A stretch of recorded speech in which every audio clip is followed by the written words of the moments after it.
આજ રોજ વાપી મામલેદારમાં કેટલાક દિવસથી ગુજરાત સરકારની જે ગાઈડલાઈન મુજબ જે રાશન કાર્ડમાં કેવાયસીની જે પદ્ધતિ ચાલી રહી છે તે ગઈકાલે હું જ્યારે મામલેદારમાં આવ્યો ત્યારે અમુક અરજદારોએ મને કેટલાક દિવસથી કહેતા હતા કે અમને અહીંયા સવારે 6 વાગ્યાથી લાઈન લગાવવું પડે છે વરુણભાઈ, કેવાયસીનો જે ઉપરથી જે સિસ્ટમ છે તે બહુ સ્લો ચાલી રહ્યું છે.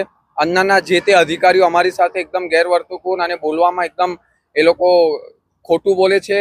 તે જોઈને આ ગઈકાલે મેં સ્થળ મુલાકાત લીધું અને જે તે અહીંના મામલેદાર હાજર ન હતા.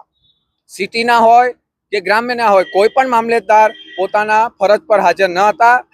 તે જોઈને મેં ડેપ્યુટી મામલેદારને મૌખિક રજૂઆત કરી કે સાહેબ આ શું થઈ રહ્યું છે. અમુક અરજદારો સવારના આવીને પોતાના 150 રૂપિયા ભાડું ખર્ચીને બિચારા ગરીબ લોકો ટિફિન અને બોટલ નાના નાના બાળકોને લાવીને અહીંયા કેવાયસી કરવા માટે આ લોકોને થોડા જરાક પણ દયા નથી. તેથી મેં મૌખિક રજૂઆત કરી કે સાહેબ જો આવું રહેશે તો અમે આવનારા દિવસોમાં તમારા ઉપર અને આ મામલેદાર કચેરીને તાળું મારશું.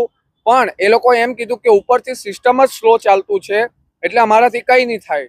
સરકારને એટલી ને આ મામલેદારની કચેરીમાં તમામ લોકોને વિનંતી કે જલ્દથી જલ્દ આનું નિરાકરણ લાવે. હું હજુ મૌખિક જ રજૂઆત કરી છે.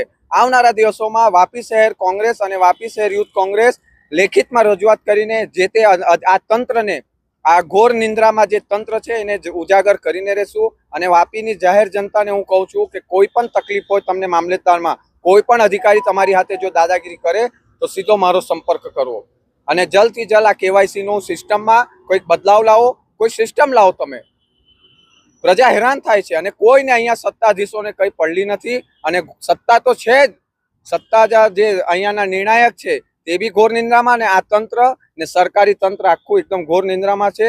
ભ્રષ્ટાચાર સિવાય અહીંયા કંઈ થતું નથી. તેથી આવી મારી માંગ છે કે જલ્દથી જલ્દ આનો નિર્ણય લાવે ને અમારા પ્રજાના હિતમાં જે સરકારના યોજના છે તેનો સંપૂર્ણપણે એનો લાભ મળવો જોઈએ.